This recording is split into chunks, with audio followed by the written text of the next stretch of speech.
Iran और Israel के बीच सिर्फ 2.5 घंटे में ही टूटा सीज फायर। इजरायल का दावा, सीज फायर के बाद भी ईरान ने मिसाइलें दागी हैं। इजरायल के रक्षा मंत्री का बड़ा बयान, कहा कि लगातार सीज फायर का उल्लंघन कर रहा है ईरान। इजरायल के रक्षा मंत्री बोले कि सेना को तेहरान में कड़ी कार्रवाई के आदेश दिए हैं। आईडीएफ के हमले से काम जाएगा तेहरान। आईडीएफ के चीफ ऑफ स्टाफ का बयान, कहा कि ईरान ने युद्ध विराम का उल्लंघन किया, अब इजरायली सेना मुंह तोड़ जवाब देगी। युद्ध विराम के बाद इजरायल के प्रधानमंत्री नेतन्याहू का बड़ा बयान, कहा कि सीज फायर का उल्लंघन हुआ तो करारा जवाब देंगे। बेंजामिन नेतन्याहू बोले कि जंग में इजरायल का मकसद पूरा हुआ, हमने ईरान की न्यूक्लियर अड्डे तबाह कर दिए। ईरान ने सीज फायर के बाद जारी किया नया पोस्टर, लिखा कि जंग में आखिरी बार हमने किया, शोरबा में तबाही की तस्वीर पोस्ट की। सीज फायर का दावा करने वाले अमेरिकी राष्ट्रपति ट्रंप बोले कि ईरान और इजरायल दोनों ने सीज फायर तोड़ा, युद्ध विराम हो चुका है, प्लीज इसका उल्लंघन ना करें। ट्रंप की इजरायल को भी चेतावनी, सीज फायर बहाली के लिए तुरंत सैन्य अभियान रोकने के लिए कहा। ईरान के हमले पर कतर का बड़ा बयान, कहा कि हमला हमारी संप्रभुता के खिलाफ है, हमारे पास जवाब देने का पूरा अधिकार है। अमेरिकी एयरबेस पर हमले के बाद ईरान के सुप्रीम लीडर अयातुल्लाह खामेनी का बयान, कहा कि हमने किसी को नुकसान नहीं पहुंचाया। ईरान से भारतीय की वापसी के लिए ऑपरेशन सिंदूर जारी, 281 और नागरिकों को लेकर के दिल्ली पहुंचा विशेष विमान।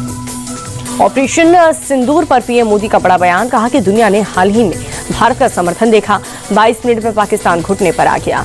पीएम मोदी बोले कि भारतीयों का खून बहाने वालों के लिए कोई भी ठिकाने सुरक्षित नहीं है। आज का भारत देश हित में जो भी हो सकता है वो करता है। श्री नारायण गुरु और महात्मा गांधी के बीच ऐतिहासिक बातचीत का शताब्दी समारोह, पीएम मोदी ने दिल्ली में किया उद्घाटन। पीएम मोदी बोले, श्री नारायण गुरु जी की विश्वास सत्य में था, गुरु जी के आदर्श बहुत बड़ी पूंजी, 100 साल पहले ही मुलाकात आज भी प्रेरक और प्रासंगिक है। बुधवार से मिडिल ईस्ट में विमान सेवाएं बहाल करेगा एयर इंडिया, सीज फायर के ऐलान के बाद से फैसला।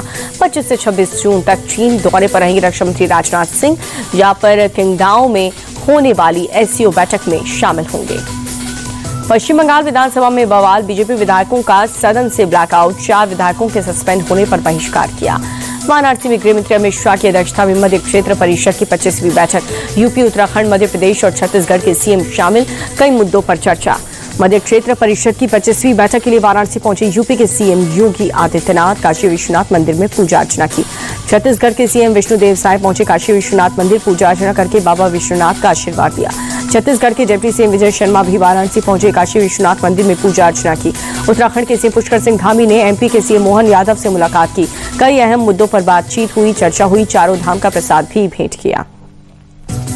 झारखंड के हजारीबाग में नक्सलियों का तांडव, सड़क निर्माण में लगे हैं 7 वाहनों को आग के हवाले कर दिया।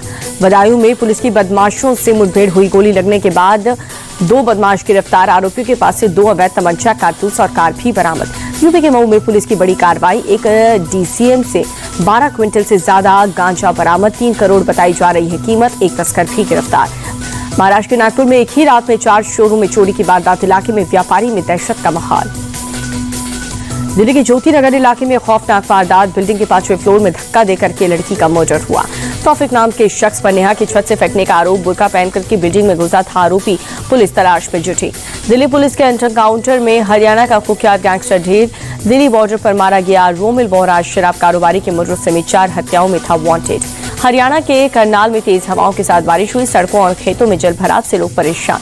झांसी में लगातार बारिश से बढ़ा बेतवा नदी का जलस्तर, टापू पर फंसे 5 लोग, गोताखोरों की मदद से सभी को सुरक्षित निकाला गया।